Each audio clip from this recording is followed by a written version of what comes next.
സാറിന്റെ beef roast. എന്നാ ഒരു ടേസ്റ്റ് ആണെന്നറിയാവോ? അപ്പൊ നമുക്ക് നോക്കാം എങ്ങനെ ചെയ്യാം.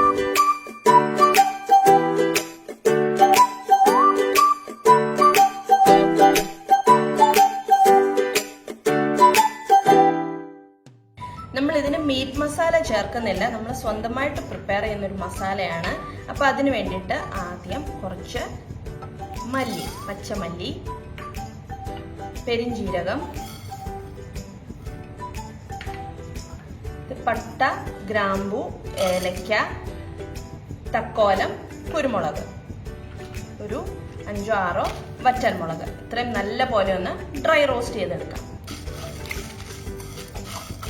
ഇത് മസാലയൊക്കെ നല്ലപോലെ മൂത്ത് വന്നിട്ടുണ്ട്.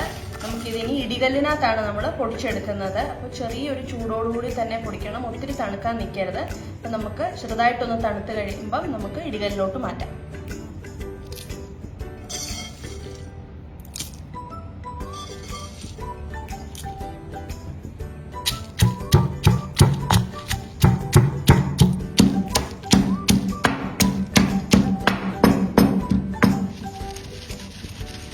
ഇപ്പൊ നല്ല പോലെ പൊടിഞ്ഞു വന്നിട്ടുണ്ട്. നമ്മൾ മിക്സിക്കകത്ത് അടിക്കുന്ന പോലെ അത്ര ഫൈൻ പേസ്റ്റ് ആയിട്ട് കിട്ടത്തില്ല. മുളകൊക്കെ ഒരു ചതച്ച പരുവത്തിലേ കിട്ടുള്ളൂ. ഇനി ഫൈനായിട്ട് വേണം എന്നുള്ളവർക്ക് മിക്സിക്കകത്താണെങ്കിലും പൊടിക്കാം. പക്ഷെ കല്ലെ പൊടിക്കുമ്പോൾ ഒരു പ്രത്യേക ടേസ്റ്റ് വരും. ബീഫ് ഞാനിവിടെ 1 കിലോ ബീഫാണ് എടുത്തിരിക്കുന്നത്. അത് നമ്മൾ ഏത് പ്രഷർ കുക്കറിലാണോ വെക്കാൻ ഉദ്ദേശിക്കുന്നത് അതിനകത്തോട്ട് തന്നെ നമ്മൾ ഇട്ട് മാരിനേറ്റ് ചെയ്ത് വെക്കാം. ഇതിലേക്ക് പാകത്തിന് ഉപ്പ്, മഞ്ഞൾപ്പൊടി, മുളക് പൊടി, മല്ലിപ്പൊടി. മല്ലിപ്പൊടി ഇത്തിരി കൂടുതൽ വേണം മുളക് പൊടിയെ മഞ്ഞൾപ്പൊടിയെക്കാട്ടിലും. അരിഞ്ഞു വെച്ചിരിക്കുന്ന ഇഞ്ചി, വെളുത്തുള്ളി, ചെറിയുള്ളി. നമ്മൾ ചെറിയുള്ളിയാണ്, സവോളയല്ല ചേർക്കുന്നത്. ഇതിലേക്ക് ഒരു 1/2 മുറി നാരങ്ങയുടെ നീരും കൂടെ പിഴിയാം. ഇനി വിനാഗിരി വേണമെങ്കിൽ വിനാഗിരി ആണെങ്കിലും ചേർക്കാം. നന്നായിട്ടൊന്ന് കൈ കൊണ്ട് തിരുമി യോജിപ്പിക്കണം.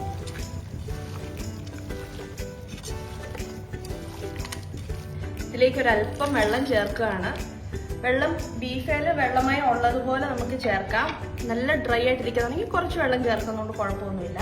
പിന്നെ ബീഫേൽ നിന്ന് ഇറങ്ങിക്കോളും വെള്ളം. അപ്പോൾ കുറച്ച് ചേർത്താൽ മതി. 1 കപ്പൊക്കെ മാക്സിമം മതി. ഇപ്പോൾ 1 കിലോ ബീഫ് ആയതുകൊണ്ട്. ഇനി നമുക്ക് സ്റ്റൗ കത്തിക്കാം.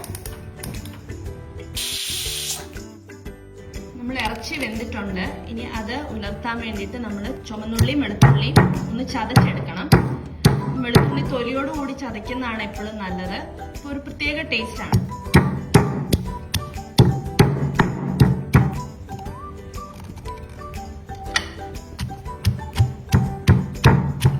പാൻ ചൂടാക്കി നല്ല വെളിച്ചെണ്ണയാണ് ഒഴിച്ചു കൊടുക്കുന്നത്. വെളിച്ചെണ്ണയ്ക്കകത്ത് തന്നെ ചെയ്യണം, അപ്പോഴാണ് ആ ഒരു ടേസ്റ്റ് വരുള്ളൂ. എണ്ണയൊന്നും ചൂടായി കഴിയുമ്പോഴത്തേക്കിനും നമുക്ക് കടുക് ഇട്ട് കൊടുക്കാം. ഇതിലേക്ക് തേങ്ങാക്കൊത്ത് ചേർക്കാം. തേങ്ങാക്കൊത്തൊക്കെ ഓരോരുത്തരുടെ ഇഷ്ടത്തിനനുസരിച്ച് ചേർക്കാം. ഞാനൊരു പ്രത്യേക അളവൊന്നും പറയുന്നില്ല. കാരണം കൂടുതൽ തേങ്ങാക്കൊത്ത് കടിക്കണം എന്ന് ആഗ്രഹമുള്ളവർക്ക് നല്ലപോലെ തേങ്ങാക്കൊത്തിടാം. ഇതൊന്ന് ചെറുതായിട്ടൊന്ന് വറന്ന് വരണം.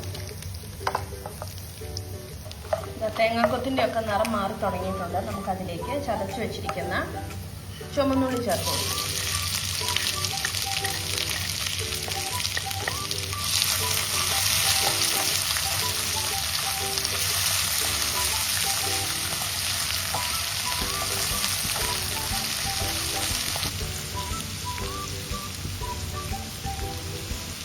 നല്ലപോലെ ഗോൾഡൻ ബ്രൗൺ കളറിൽ കിട്ടിയിട്ടുണ്ട്. നമുക്ക് ചതച്ച് വെച്ചിരിക്കുന്ന വെളുത്തുള്ളി, കുറച്ച് കറിവേപ്പിലയും കൂടി ഇട്ട് കൊടുക്കാം.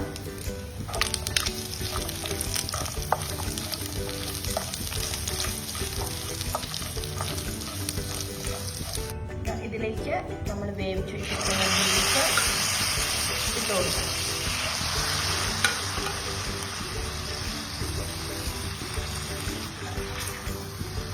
നല്ലപോലെ ഒന്ന് മിക്സ് ചെയ്തെടുക്കാം.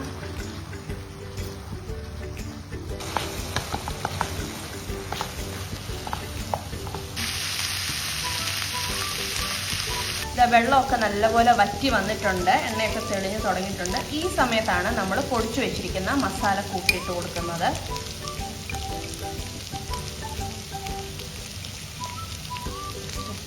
നല്ലപോലെ ഈ മസാലക്കൂട്ടായിട്ട് വേണ്ടാന്നുണ്ടെങ്കിൽ മീറ്റ് മസാല ഇടാം, പക്ഷേ ഏറ്റവും അവസാനത്തേക്കിന് ഇടണം, ആദ്യം തന്നെ ഇടരുത്. അപ്പോഴാണ് ഒരു പ്രത്യേക ഫ്ലേവർ വരുന്നത്. ആവശ്യത്തിന് കുരുമുളക് പൊടിയും കൂടി ഇട്ട് നമുക്കൊന്നുകൂടി മിക്സ് ചെയ്തെടുക്കാം.